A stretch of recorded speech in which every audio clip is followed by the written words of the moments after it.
বন্যায় দক্ষিণ চট্টগ্রামের সাতকানিয়া আর বাঁশখালীতে দেখা দিয়েছে মানবিক বিপর্যয়।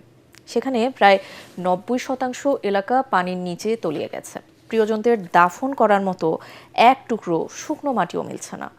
ভেলায় করে লাশ নিয়ে মাইলের পর মাইল ছুটছেন মানুষ। বুকফাটা এসব দৃশ্যের সাক্ষী এই জনপদ।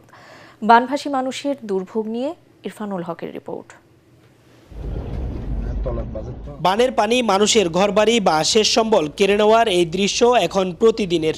সর্বগ্রাসী এই বন্যা কেড়ে নিয়েছে মানুষের শেষ ঠিকানা। এমনকি পানির তীব্র স্রোত জীবিত মানুষের পাশাপাশি মৃতদেহগুলোকে ভাসিয়ে নিয়ে যাচ্ছে। প্রকৃতির এই নির্মম আচরণে অনেকে যেন সুখের ভাষাও হারিয়ে ফেলেছেন। স্মরণকালের ভয়াবহ এই বন্যায় দক্ষিণ চট্টগ্রামের সাতকানিয়া ও বাঁশখালীর মানুষ দেখেছে এমন কিছু হৃদয় বিদারক দৃশ্য, যা তারা কখনো কল্পনাও করেনি।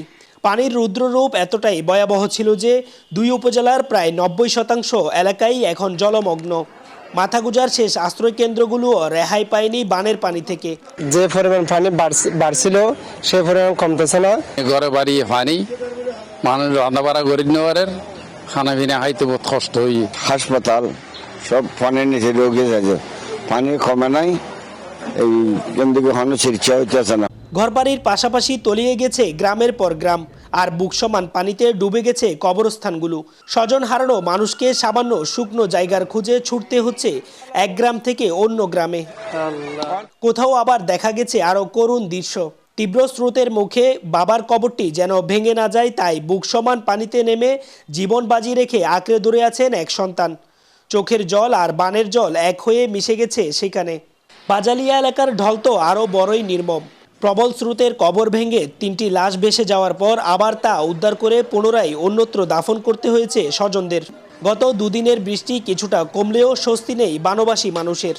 জোয়ারের পানি নতুন করে শঙ্কা বাড়াচ্ছে উপকূলের এই জনপদে। লোনা পানি আর ক্ষুধার জ্বালায় কাতর মানুষের দীর্ঘশ্বাস বাড়ি হয়ে উঠছে দিন দিন। স্কুল, কলেজ অথবা ধর্মীয় প্রতিষ্ঠান অথবা উপজেলা স্বাস্থ্য কমপ্লেক্স, প্রতিটি জায়গায় এখন পানির নিচে। তাই তো শিক্ষা কার্যক্রম, চিকিৎসা সেবা ব্যাহত হওয়ার পাশাপাশি ব্যাহত হচ্ছে এই অঞ্চলের মানুষের সাধারণ জীবনযাপন। এখানকার স্থানীয় বাসিন্দারা বলছেন, 2-3 দিনের মধ্যে যদি বন্যার পানির উন্নতি না হয় তাহলে অসংখ্য মানুষের প্রাণহানির শঙ্কা রয়েছে। ইরফানুল হক, এটিএন বাংলা, চট্টগ্রাম।